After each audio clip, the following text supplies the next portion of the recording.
Face à face. Hey, bonjour tout le monde, bienvenue dans cet autre face à face. Aujourd'hui, je suis légèrement excité écoutez, j'ai bien hâte de vous présenter ce gars-là parce que d'abord et avant tout, j'ai été fan. J'ai été fan de ce gars-là, du band dans lequel il était. J'ai écouté des albums en boucle. Et là, on me rappelait un peu avant que j'avais été dans les premiers à booker le show de son band. Donc, bref, écoute, ça a été toute une histoire. Ce gars-là a un parcours hallucinant. C'est un gars pour qui j'ai un profond respect. Puis je veux le dire sérieusement en ce moment parce que c'est le plus indépendant des indépendants. Puis ça, c'est d'abord et avant tout ce qui m'a motivé à appeler mon ami puis dire hey, « Écoute, je veux t'avoir là-dessus parce que aujourd'hui, il y a beaucoup de gens qui se prétendent indépendants. Il y a beaucoup de gens qui disent oui, moi, on est un label indépendant, on est un si indépendant. Lui, si vous voulez voir la vraie forme de l'indépendance, puis qu'il a gardé toute sa liberté, toutes ses opinions aussi, que certains vont partager, d'autres moins. Mais il reste qu'au final, moi, j'apprécie énormément son franc-parler puis ses idées. Ça me fait terriblement plaisir de vous présenter un gars qui a fondé une étiquette de disque, qui est encore musicien, qui s'implique dans 63 patentes. Je vous présente mon ami Jesse Fuchs que j'additionne ici. Salut, attends un peu, je vais te mettre à on. Salut mon cher Jesse, comment ça va? Salut, ça va bien. Merci Vincent de m'inviter. Ça me fait vraiment plaisir d'être là. Ben écoute, c'est un honneur pour moi parce que je te le dis tout le temps, à chaque fois que je te vois, je suis un fan. Et pour tout ce que tu es dans les fêtes, non seulement ta musique, mais la personnalité que tu es, les idées que tu défends. Je suis en général d'accord avec toi. Puis comme tu le mentionnais dans un certain article, je suis plutôt le gars qui ne dira pas, qui va garder ça sous silence, qui le pense, mais qui ne dira pas vraiment. Toi, tu le dis, fait que t'as toute mon admiration là-dessus. Merci, je pense que j'ai une autre qualité aussi, c'est que je pense que je suis plus beau qu'Alex Pouliot. Je pense qu'il y a ça aussi. Ça, c'est comme oui, il y a ça dans mon curriculum. Définitivement, t'es beaucoup plus beau qu'Alex Pouliot. Alex! Fait que de là, écoute, je veux que tu me parles un peu de toi parce que tu as une feuille de route assez hallucinante. Tu as fondé d'abord Slam Disc en 2002. Tu as travaillé avec une multitude de bands. Tu as réalisé des clips. Tu es musicien aussi, encore aujourd'hui dans la formation Rouge Pompier. Parle-moi un peu de tout ça, là, d'où ça part, comment tu as fondé Slam Disc, pourquoi tu restes encore musicien. Bref, parle-moi de toi. C'est vraiment une histoire que je raconte souvent parce qu'on me la pose, puis elle est pas très différente de l'histoire de bien d'autres personnes dont je me suis inspiré. Tu sais, il y a des gens comme Kevin Smith, qui est un réalisateur de films, qui a commencé un peu comme ça, puis j'ai écouté toutes ses anecdotes dans la vie, ça m'a beaucoup inspiré. Okay. Il y a une phrase qu'il disait, lui, dans son livre, qui est « On est tous des gagnants dans la vie à la base parce qu'on a tous gagné une course de 13 millions de spermatozoïdes qu'on est le seul gagnant. » Tu sais. Oh, du oui. moment où est-ce que tu comprends que tu es déjà un winner d'avoir gagné à cette course-là, c'est-à-dire que tout est possible. Puis moi, j'étais un kid qui avait peut-être pas tant confiance en lui, qui manquait d'estime et qui se disait je serais jamais capable là, de faire les choses comme les autres ils font. Tu sais que je l'avais pas facile. C'était difficile pour moi d'atteindre des affaires de simple. Puis donc, à partir du moment où j'ai compris que c'était pas grave si j'avais pas un talent naturel, mais que si je travaillais vraiment très fort, j'allais peut-être réussir à faire quelque chose que j'aime. Ça a changé beaucoup de choses. Je pense qu'à 12-13 ans, quand je me suis parti mon premier band, je n'avais pas le talent naturel. J'avais des amis qui avaient beaucoup de talent, mais je me suis dit, moi, par contre, j'ai ce désir-là de devenir bon. Puis j'ai travaillé juste vraiment 50 fois plus fort que les autres pour arriver à ce que les autres font très facilement. Je suis un gars vraiment, tu sais, avec un talent moyen, mais qui a le travail et la passion qui le drive. Là, là. Puis la persévérance. Là. Ouais, c'est ça. Puis après ça, il y a un peu de chance, mais j'ai toujours cru à la chance. Je me suis dit, si tu l'essayes pas, tu vas jamais réussir. Fait que c'est vrai que je suis le kid là, qui a 12 ans, il se part un band. À 22 ans, je fais une formation privée avec Jean-Robert Bizarion pour lui demander comment je ferais bien pour avoir, mettons, une subvention pour m'aider à faire un album. Je fais mon premier album grâce à ça, à cette demi-heure-là que j'ai passée avec lui. Ma première demande de subvention pour mon premier band. Je sors un album, puis je sors ça avec la toune Whippet qui me suit encore aujourd'hui, man. J'ai 22 ans, je connais rien à l'industrie de la musique. Mais je sors ça avec une bonne chanson, avec aucune technicalité, aucune connaissance d'industrie, mais la bonne toune. J'ai été obligé d'apprendre sur le tas avec du travail à l'infini. Puis 18 ans plus tard, ben, j'ai un label avec 12 employés.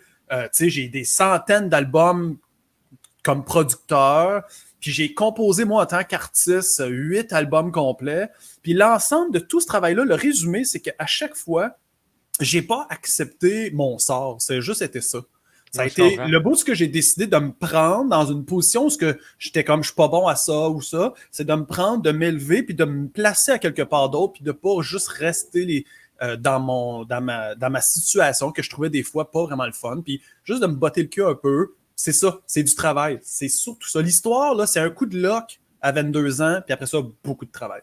Ouais, mais un coup de luck, il a quand même fallu, tu sais, t'avais des bonnes tunes. Bon, tu dis oui, pète, mais il reste que moi, écoute, c'est la tune qui m'a fait connaître. Je veux dire, ça a joué sur les radios d'une façon terrible. Fait que toi, tu as dû apprendre un peu vitesse grand V dans les fêtes parce que tu pars de band pas vraiment connu à. En tout cas, la tune est chantée partout parce que moi, j'ai entendu ça dans un bar, j'ai entendu ça à la radio. Je veux dire, on l'a entendu partout, la chanson, là. On signe des bands aujourd'hui qui osent même pas adresser dans le meeting qu'ils me connaissent à cause de ça. OK. C'est vraiment bizarre un peu. C'est comme si moi, je suis le dude naïf qui a composé cette chanson-là à 22 ans, mais aujourd'hui, j'ai comme un pattern qui était moins prévisible, qui était de se professionnaliser puis de devenir un label suite à une chanson qui est comme un peu naïve, en fait. Là, t'sais. Fait que les bands qui ont des bons textes, des bonnes tunes, quelque chose de vraiment artistiquement meilleur, à mon avis, que ça, quand ils signent avec moi, ils signent avec le gars du label qui a un peu la tête partout puis qui est impliqué dans l'industrie, mais secrètement, comme le plaisir coupable, c'est de dire, mais c'est aussi lui qui a écrit Whippet. Tu sais, genre, c'est un peu ça le gag, là. Tu sais, puis ici, on en fait encore régulièrement référence comme étant comment ça qu'on a des emplois ici, 12 personnes, on est comme Whippet Money. Tu sais, genre, c'est vraiment le gag qui persiste dans tout ça. Puis ici. La réalité dans tout ça, c'est que j'ai jamais pu reproduire ou presque cette hype-là, tu sais, qu'on a réussi par hasard. Puis c'est ce que j'apprends à tout le monde dans l'industrie de la musique. Tu peux n'avoir aucune expérience si tu as la bonne tune, ça va marcher. Mais tu peux avoir la meilleure expérience, le meilleur entourage, puis la meilleure équipe, puis tout l'argent du monde si ta tune est poche.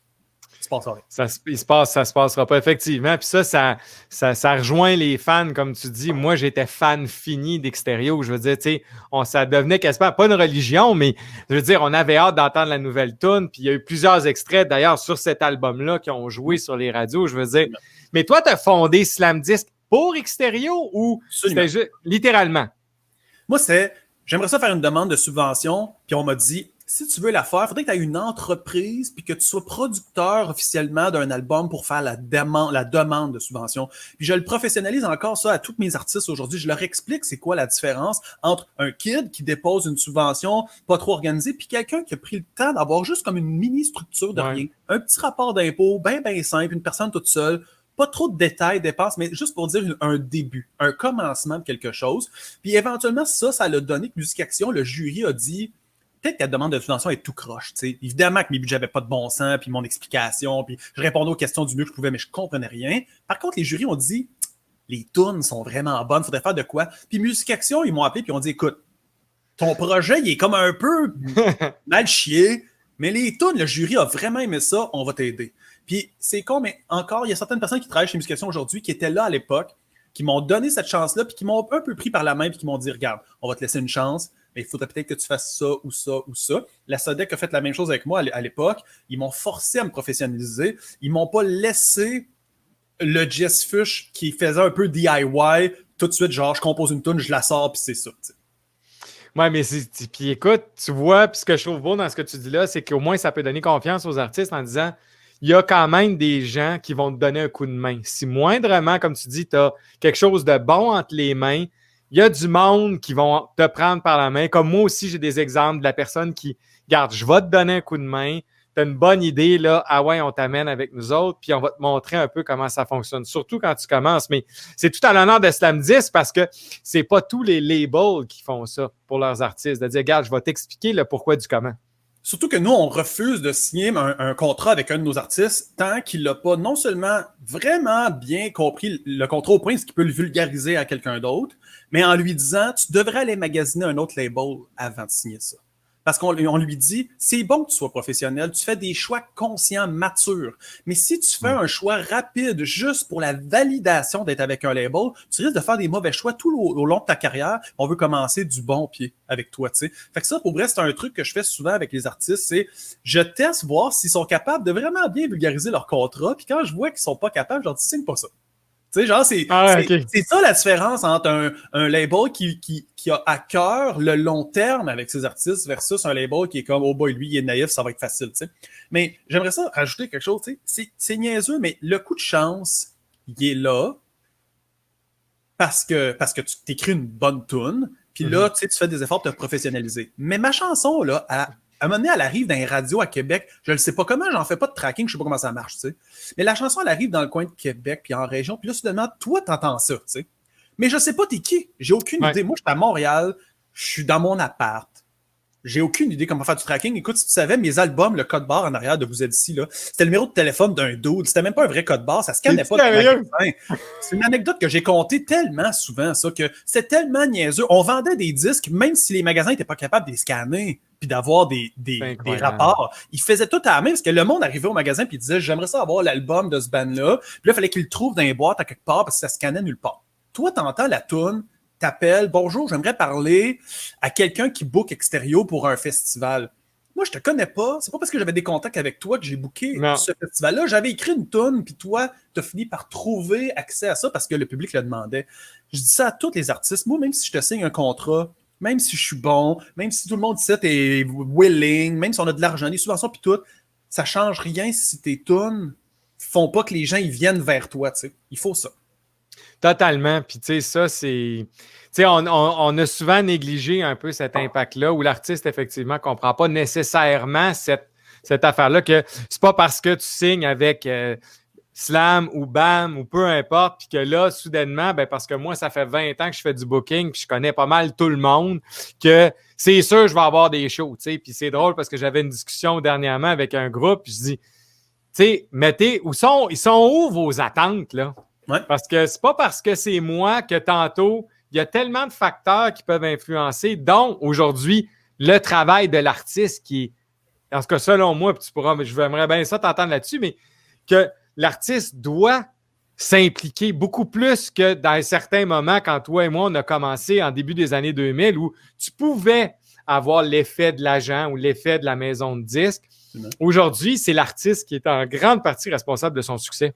Moi, je pense même que les gens ont voulu croire et se valider qu'ils étaient importants avec leur propre label en disant c'est grâce à nous si les artistes réussissent aujourd'hui. Parce que moi, je pense que c'est faux depuis le jour 1. Depuis le jour 1, ce que je dis, c'est que ça a toujours été grâce aux artistes si ça fonctionnait.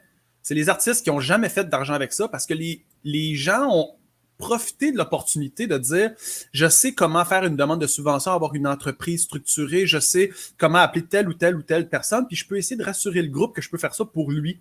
Puis le groupe finit par se dire ça va être plus facile comme ça. La réalité, c'est que si John Lennon écrit Imagine, on ne sait pas c'était qui le producteur derrière ça, on ne sait pas qui a traqué à tune à l'époque, mais 40 ans plus tard, elle existe encore, cette chanson-là. On peut l'écouter en streaming, ça fait longtemps qu'il est mort, là. Puis on n'est plus dans... Probablement que les gens qui s'occupaient de John Lennon à l'époque sont morts aussi, mais la tune voyage encore. Ça l'a jamais été à cause du label, ça a été à cause de la chanson. John Lennon en a écrit d'autres des chansons qui étaient poches, puis qu'aujourd'hui, on peut pas les nommer. Mais on peut en nommer une couple qu'on se dit, ceux-là, peu importe, si tout le monde meurt, elle va quand même continuer cette chanson-là, tu sais. Ça, c'est important. Les films à l'époque, qui sont des grands classiques, même si tous les acteurs, les producteurs et les choses sont morts, le film, le monde va quand même trouver une façon de le réécouter encore. Mais le nouveau film qui vient de sortir au cinéma, qui est juste un peu correct, il va profiter d'une hype de c'est ça qu'il y a au cinéma cette semaine, mais ça se peut qu'il n'y ait pas une suite après. Moi, ce que je suis intéressé, c'est de découvrir des artistes qui vont m'apporter des chansons que si moi je suis pas là, ça va quand même fonctionner. Oui, mais ça, tu as une vision plus pérenne tu dis, moi, c'est dans le temps, en tout cas, bref, tu veux que ça dure dans le temps beaucoup plus, puis c'est un peu ce qu'Alex disait au niveau des tunes, c'est-à-dire, une bonne chanson, c'est pas le hit numéro 1 de cette semaine, c'est celle que dans 3 ans, 5 ans, tu vas encore écouter comme moi qui réécoutais Whippet en faisant ton wiki, puis je fais comme, man, c'était de la de bonne musique encore, c'était vraiment de la très, très bonne musique. J'en ai écrit d'autres des tunes que tu peux pas me nommer aujourd'hui. Non. Vrai, ça, c'est parce qu'elle était moins bonne, pas parce que c'était pas l'organisation qui était différente. Là. On s'entend, c'est le même dude, le même label. C'est juste que tu peux pas me nommer toutes ces chansons-là. Puis tu sais, Rouge Pompier, on a fait 3 albums. Les gens peuvent peut-être me nommer 1, 2 ou 3 chansons, mais ils peuvent pas me nommer 30 chansons. Ça veut dire que j'ai pas été aussi bon pour certaines que pour d'autres. C'est pas à cause du label, d'une subvention pour un clip ou rien. C'est vraiment ça. Fait que si moi, si moi j'ai l'expérience en tant qu'artiste, je suis capable de comprendre l'artiste avec qui je travaille. Ça, c'est important. C'est important parce qu'à partir du moment où je pense pas que c'est à cause de moi, mais que je comprends que c'est à cause de lui, Il y a une relation de confiance qui existe. Puis moi, en plus, je suis en train de donner une légitimité au label qui dit à l'artiste, on travaille en parallèle avec toi, on croit en toi, mais on n'est pas indispensable à ta carrière. La musique existait avant qu'il y ait des HMV puis des cassettes. La musique existait avant qu'il y ait une industrie du disque, avant qu'il y ait des réseaux de salles de spectacle, il y avait de la musique puis des gens pour l'écouter. Ça va être le cas aussi plus tard. Puis quand je fais de la formation, je leur dis tout le temps, même si les énergies cardio arrêtent d'exister, les gens vont quand même aller dans la rue s'entraîner. C'est un outil, mais c'est pas essentiel. Donc, moi, je pense pas qu'un label, c'est indispensable. Mais je pense que les artistes sont indispensables, oui, mais c'est indispensable qu'ils fassent des bonnes chansons. C'est la matière première. Mais parlant de ça, je disais en introduction que tu étais le plus indépendant des indépendants. Puis, effectivement, je trouve que à un certain égard, le label indépendant, ça a été galvaudé un peu. Puis, tu sais, tu as fait encore une fois quelques sorties là-dessus en disant, ben non, justement, vous n'êtes peut-être pas des temps indépendants. Vous avez une structure, vous êtes dépendant de certains. Toi, comment tu as réussi à garder ça, cette indépendance-là, puis dire, regarde, moi, je fais mes affaires comme je le veux, puis tu n'as jamais embarqué dans le moule, puis ça fait 20 ans qu'on se connaît, puis je t'ai jamais vu dans aucun moule. Puis non, pourtant, tu réussis très bien. Ça dérange aussi les gens, des fois, qui sont dans un moule peu conventionnel. Puis la dernière fois, je me suis ramassé à côté de Solange de la Disque. Puis elle m'a regardé, elle a dit « Ah, c'est toi ça qui me traite de ma tante dans les médias, tu sais. » Presque, j'étais assis autour de la table avec Patrimoine Canada, puis tous les dirigeants des entreprises culturelles des maisons de disques, OK? Fait que je suis assis à la même table que ceux qui sont big, OK, au Québec. Puis elle est assise à côté de moi, puis elle me dit « C'est toi ça qui me traite de ma tante dans les médias, tu sais. » Mais moi, je me dis, peu importe comment j'ai fait les choses, je suis assis à la même table que les autres. J'ai pas nécessairement la même légitimité parce que j'essaie pas de faire ce qu'eux font. Par contre, j'essaie de dire, je représente une partie de la culture qui n'est pas représentée par d'autres. Fait que ça me rend juste un peu game de faire quelque chose qui est plus tough. C'est ça l'affaire, tu sais.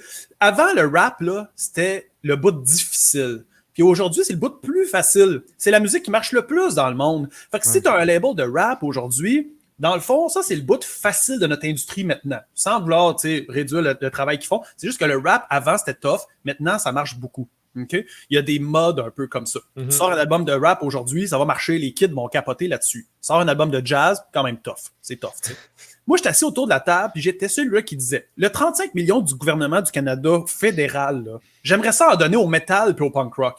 Il n'y a aucun label structuré en métal par en punk rock, mais c'est de l'art, c'est de la culture, puis ça a une valeur, puis il y a un public pour ça.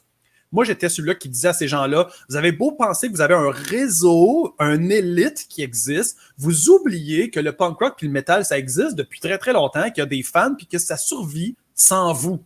Le métal, là, ça a existé sans subvention pour toujours. Il n'y a jamais un band de métal qui réussit à avoir. Puis moi, en 2006-2007, j'ai signé un band de métal qui s'appelait OK Volca. J'avais des clips qui passaient à Musique Plus, qui avaient coûté de l'argent parce qu'on avait été chercher des subventions. L'album avait été subventionné. Puis moi, j'étais capable de m'asseoir à la même table que les autres puis de dire, mais c'est valide parce qu'il y a des kids qui trippent là-dessus. Puis aujourd'hui, c'est les kids qui aimaient Nirvana à l'époque qui sont rendus à la tête des radios. Les directeurs musicaux, c'est ceux qui trippaient sur Nirvana. Mais à l'époque, Nirvana, c'était Outkast, tu sais. Moi, ce que je veux, c'est donner une place à ceux qui n'ont pas de voix habituellement. Fait que c'est vrai que dans des grands réseaux de diffusion, il y a des vitrines avec des artistes. Puis une fois de temps en temps, tu as un rouge pompé qui arrive avec un mosh pit.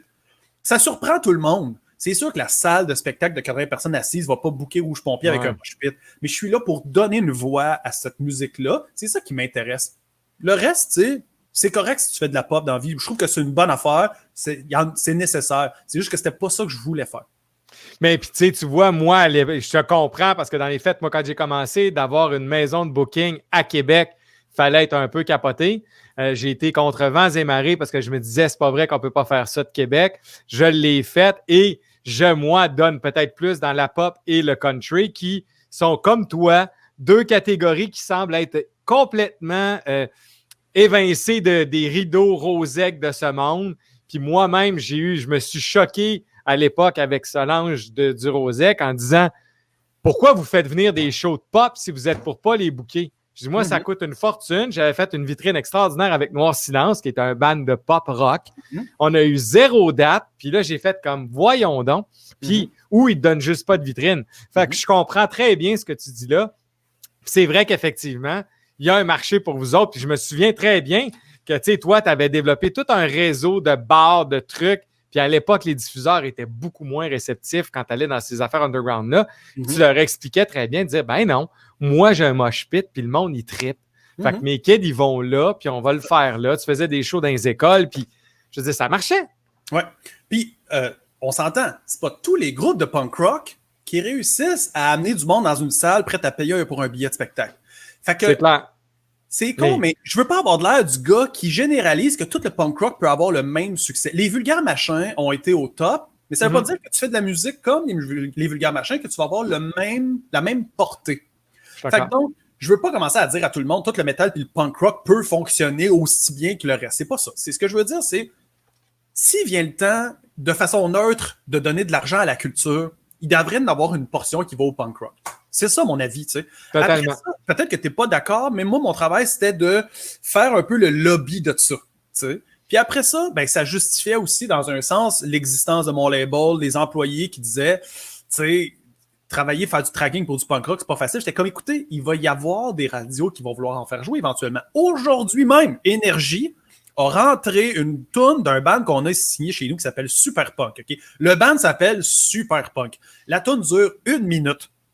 C'est dans le prel, c'est dans le tapis, puis c'est élevé. Puis Énergie aujourd'hui, dans les ajouts de la semaine, il était comme Super Punk. Moi, je suis là. Ben, c'est ça. Là, la mentalité, c'est que si aujourd'hui, tu commences à vouloir te partir un label punk rock parce que maintenant Énergie en joue, il est trop tard. Faut que tu aies de l'expérience un peu à un moment donné. Fait que moi, il fallait que je sois patient. C'est juste ça. Mais c'est possible. Faut juste qu'à un moment donné, tu te mettes pas dans la zone facile. Si tu es 7e ciel et tu fais du rap il y a 15 ans, tu vas te faire ignorer par tout le monde. Il n'y en aura pas de rap dans les vitrines. Tu n'en auras pas. Mais aujourd'hui, là, t'as Corias, à la Claire ensemble, puis je sais pas trop qui, là, toutes les plus gros bands qui marchent puis qui vendent des billets, c'est dans le rap. Ben, à un moment donné, il faut y donner. Là. Il a fait quelque chose. Steve a fait quelque chose de hot. Puis là, ben, si t'es Solange au Rosec, puis là, il faut que tu bookes des affaires, il y a un monde qui va dire, ce serait pas possible d'avoir un Corias cette année, crime, la demande est là, tu sais, puis c'était de la musique de kid avant, là. Totalement. Puis là, moi, je t'amène dans une autre sphère de ta vie parce que tu es un touche-à-tout. Puis je veux absolument qu'on se parle de ça. Le fameux vidéoclip. Tu sais, aujourd'hui, dans un monde où l'image est importante, où il y a des plateformes pour diffuser tout ça, toi, tu as connu comme moi l'ère Musique Plus où tu avais un canal, il y avait l'Internet. Moi, je l'ai vu naître parce que ça n'existait pas. Tu sais, c'est-tu encore important aujourd'hui d'avoir un clip parce que tu sais, avant, Musique Plus, tu pouvais facilement te consacrer comme band avec un bon clip à Musique Plus. Tu partais ta carrière. Aujourd'hui, tu n'as plus ce canal-là. Tu as plein de plateformes. Ça vaut-il encore la peine de faire des clips? Puis pourquoi il faudrait continuer à en faire? Ça, c'est une très, très bonne question. Je suis content que tu la poses parce que j'ai une bonne réponse pour toi. Depuis le début qu'on parle, toi et moi, on parle d'être indépendant puis DIY. Ouais. C'est quoi la différence entre un vrai label DIY ou pas? Je vais t'expliquer. Moi, je suis capable de pogner une guitare, composer, accord 1, 2, 3, parole 1, 2, 3, je suis auteur-compositeur. Je l'interprète en studio, donc je suis interprète. J'ai payé pour le studio, fait que je suis producteur. Je prends ma bande maîtresse, je suis le propre label qui prend la bande maîtresse, qui fait la duplication, la distribution, la promotion, je fais mon propre tracking, ma propre relation de presse. OK? C'est quoi l'étape après? Dans la promotion, faire des vidéoclips. Ouais. Et moi, j'ai étudié au cégep comme monteur vidéo, tu sais. Fait que là, moi, je suis de l'auteur-compositeur au producteur, interprète, maison de disque, tracker, relation de presse, éditeur de mes chansons c'est vrai. Et réalisateur de vidéoclips dont je suis le dude qui joue de la guitare devant la caméra, mais que je dis action en même temps. Puis à la fin, quand le clip est tourné, je le prends. C'est moi le monteur vidéo, je monte le clip au complet. Puis là, à l'époque, à Musique Plus, je le mets sur la bonne cassette en broadcast parce que je connais la technicalité que j'ai étudiée là-dedans. Je leur envoie, puis eux autres, ils disent « c'est bon, ça marche ». Tu sais. Ça, c'est DIY. Ça veut dire que je fais 100% de la patente. J'ai écrit la toune, puis à la fin, elle passe à Musique Plus. Qu'est-ce qui se passe quand l'argent revient? Moi. Ouais. C'est ça, être DIY.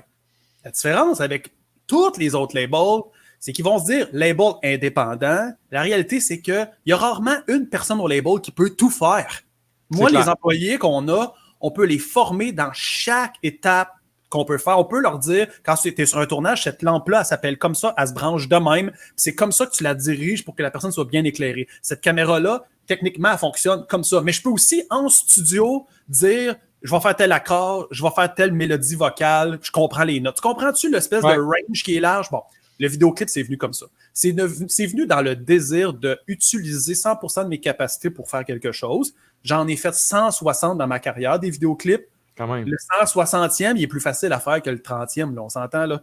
Puis le temps a changé. Musique Plus était là, a disparu. YouTube est arrivé. Ouais. OK, mais là, les médias sociaux sont arrivés, puis maintenant, sur notre cellulaire, on regarde des vidéos en vertical.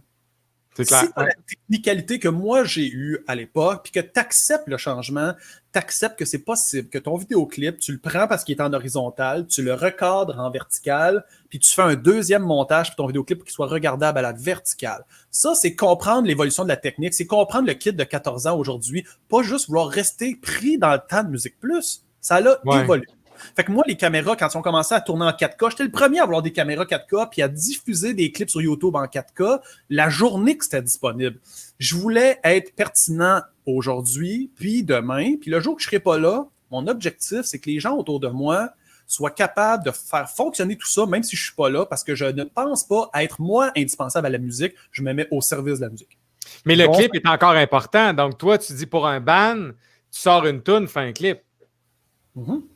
Sauf que si tu penses faire un clip comme dans le temps, le problème, c'est que tu vas mettre 10 000 sur ton album puis 10 000 sur un clip qui va avoir 3 000 vues.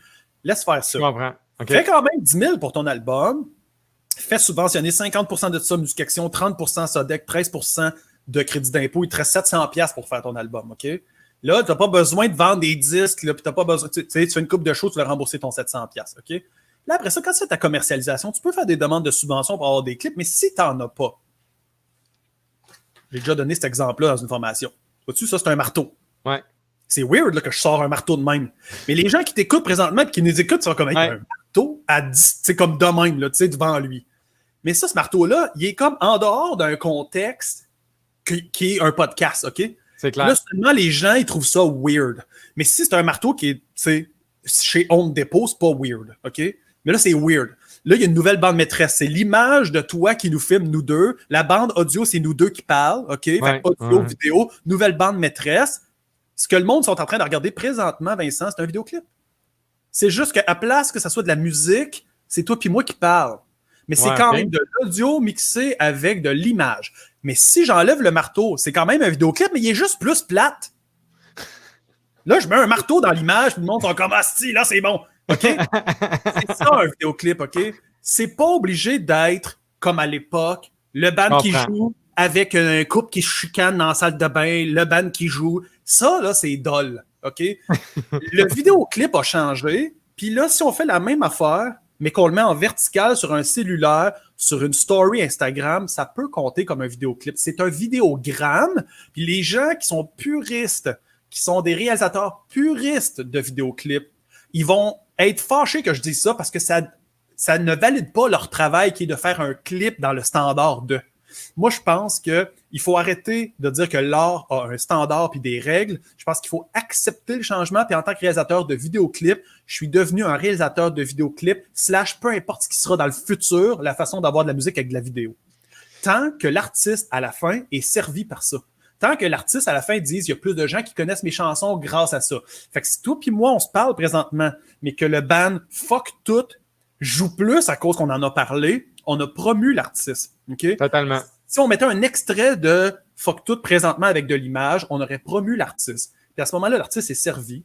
Puis après ça, ce qu'on appellera un vidéoclip comme dans le temps de Musique Plus, ça peut évoluer, c'est pas grave. T'sais. Mais oui, il faut que tu fasses de l'image avec tes chansons, ça va aider. Ben, puis tu vois, puis c'est ce qui est le fun et intéressant, puis je pense que les artistes qui nous écoutent devraient prendre ça en note, c'est-à-dire, hey, tu n'as pas besoin d'investir une fortune pour faire quelque chose d'intéressant puis que ça fasse voyager ta musique en images, tu sais. Ça, je trouve ça vraiment pertinent parce qu'effectivement, tu as une ancienne, pas une ancienne garde, mais tu as une certaine école, disons ça comme ça, qui va défendre le fait de dire faut absolument que ce soit léché, cadré, dans un forme.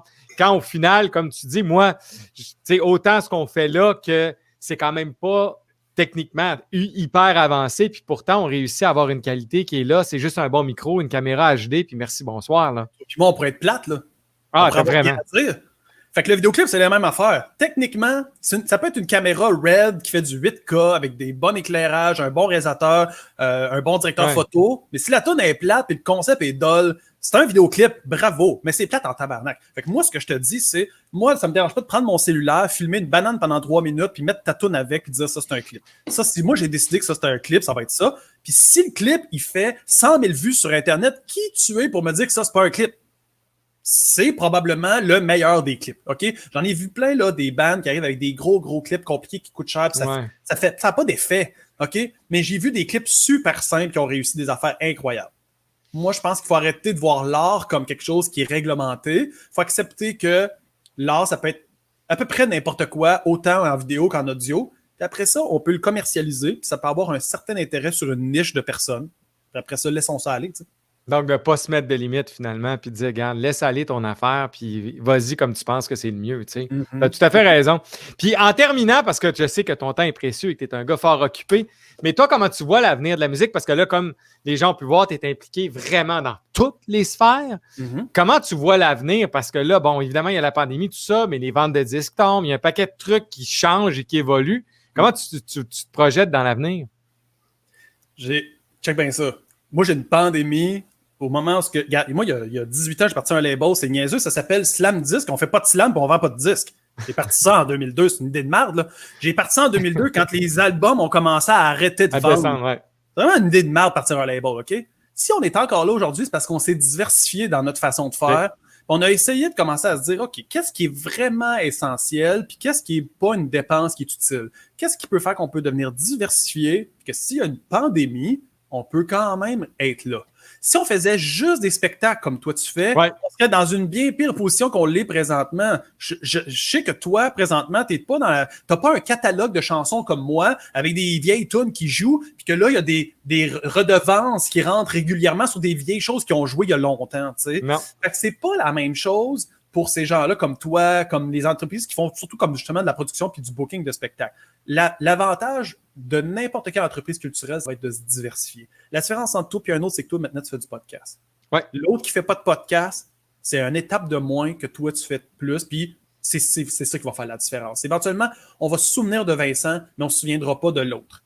Juste à cause de ce détail-là. Moi, c'est ce que j'ai fait en janvier, par pur hasard. Je me suis parti à un atelier de sérigraphie ici dans le rez-de-chaussée.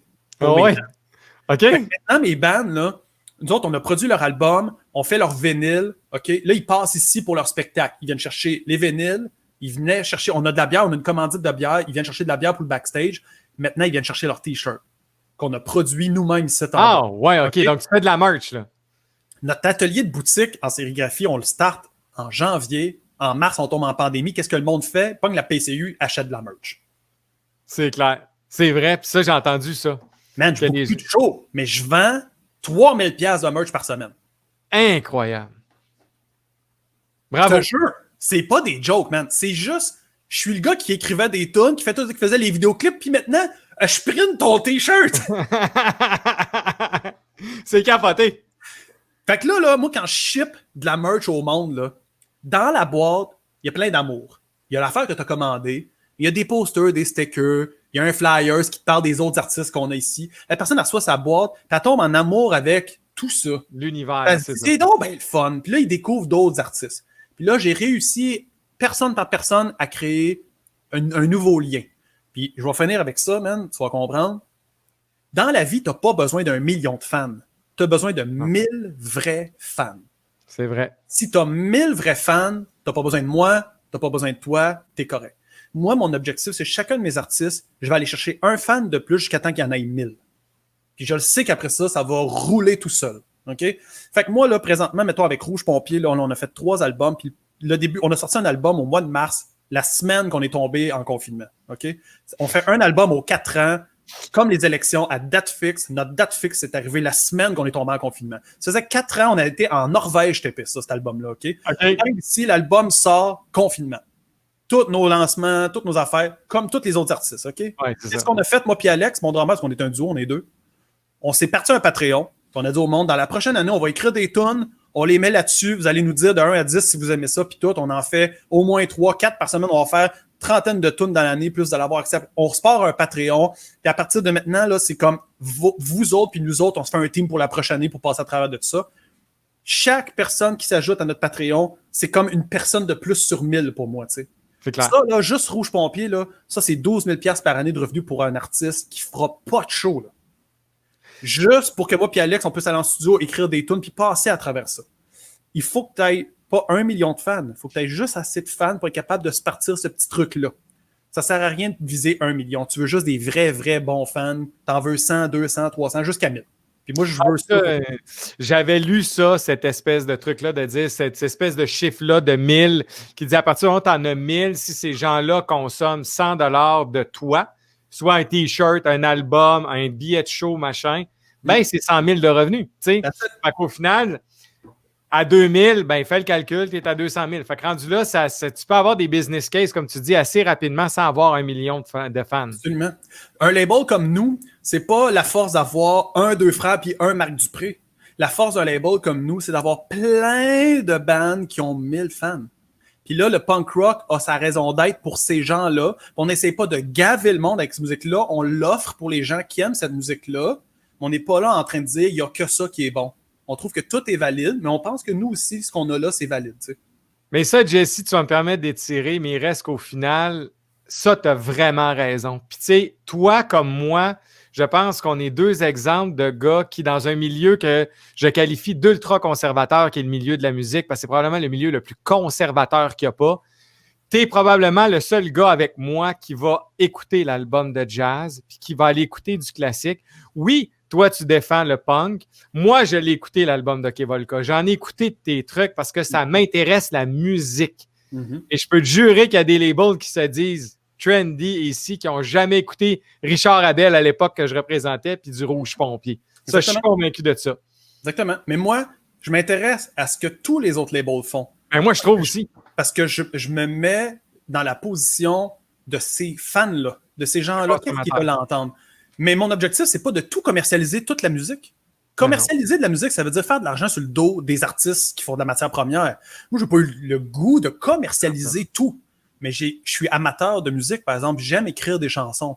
Fait qu'après ça, là, ta vision, ça devrait pas être faire de l'argent, peu importe quoi. Ça devrait être faire de l'argent si tu es confortable dans ce milieu-là, puis laisser les autres faire ce qu'ils ont à faire, puis laisser les jugements après ça un peu. J'ai été le kid, moi, qui était comme fuck tout sauf le punk rock. Puis à un moment donné, je me suis dit, ça me limite, ça me rend tellement petit comme être humain. Ouais. Moi, je veux juste donner une meilleure version de moi-même. Je le souhaite pour toi, je le souhaite pour les gens qui écoutent ça. D'après moi, ils écoutent ça en se disant, il y a une couple d'affaires que ces dudes-là, ils ont dit, là, ça va m'aider pour ma semaine qui s'en vient. Là. Pas toute ma vie va changer, mais cette semaine, j'avais peut-être un plan ou deux. Ce petit podcast-là m'a aidé à peut-être structurer un peu cette affaire-là. Ça, c'est une différence qui est essentielle. Mais on n'a pas besoin de changer la vie de tout le monde. Ah, tu as tout à fait raison. Puis écoute, sur ces belles paroles, Jesse, merci infiniment d'avoir accepté de venir sur mon podcast. Je suis très heureux de t'avoir eu. Merci énormément pour tout. Puis longue vie à Slam Disc. Merci, t'es tellement fin. Yes! Salut, bye-bye. Hey, c'était Jesse qui était avec moi. Gardez, comme je vous disais, un gars extraordinaire, un gars fabuleux. Allez découvrir leur site web, donc de Slam Disc. Il y a aussi un podcast, j'ai oublié d'en parler, mais je voulais y en parler un peu, mais bon, il y a un podcast qui s'appelle « Le Label est un échec ». C'est un rundown qui fait, allez voir sur sa page Facebook de Jesse. C'est merveilleux sur Slam Disc qui est là aussi. C'est divertissant et rafraîchissant comme podcast. Allez voir ça. Merci infiniment d'avoir été là. Suivez-nous sur les différentes plateformes. Likez le truc. Et moi, je vous dis, ben juste à la prochaine. Bye bye. Face à face.